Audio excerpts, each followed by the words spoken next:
Pernah nggak kamu merasa sudah berusaha jadi orang baik, tapi malah sering dimanfaatkan? Hari ini aku mau ceritakan tentang seseorang bernama Raka. Mungkin ceritanya akan terasa dekat dengan hidupmu. Raka adalah orang yang selalu bilang iya.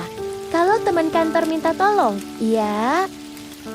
Kalau keluarga butuh bantuan mendadak, iya. Kalau sahabat ingin curhat sampai tengah malam, iya juga. Raka percaya satu hal.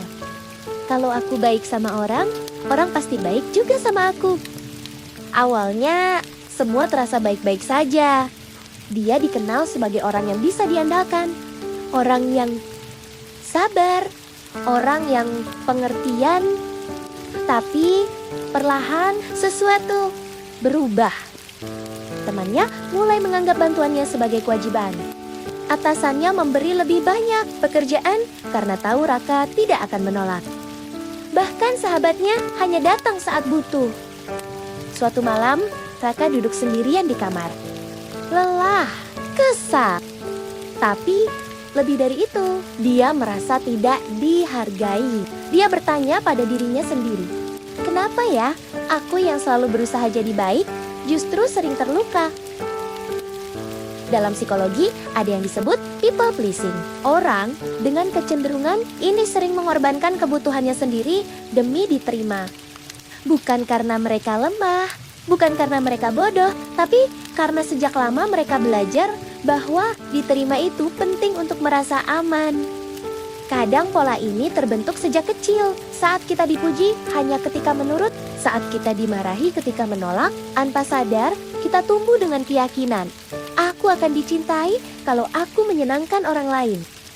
Suatu hari, Raka mencoba sesuatu yang berbeda. Ketika seorang rekan kerja meminta tolong mengerjakan tugasnya, Raka menarik napas dan berkata, maaf, kali ini aku nggak bisa, aku juga sedang banyak kerjaan. Jawaban itu sederhana, tapi jantungnya berdebar kencang. Anehnya, dunia tidak runtuh. Tidak ada yang marah besar, tidak ada yang membencinya. Dan di momen itu, Raka sadar satu hal penting. Menjadi baik tidak berarti harus selalu mengorbankan diri sendiri.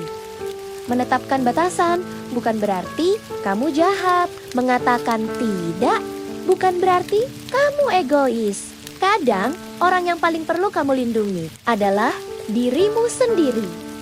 Karena jika kamu terus memberi tanpa batas, yang habis bukan hanya energimu, tapi juga harga dirimu. Kalau kamu merasa seperti Raka, mungkin hari ini adalah waktu yang tepat untuk mulai belajar berkata cukup.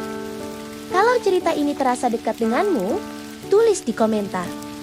Aku sedang belajar menjaga batasanku. Dan jangan lupa, subscribe untuk cerita psikologi lainnya.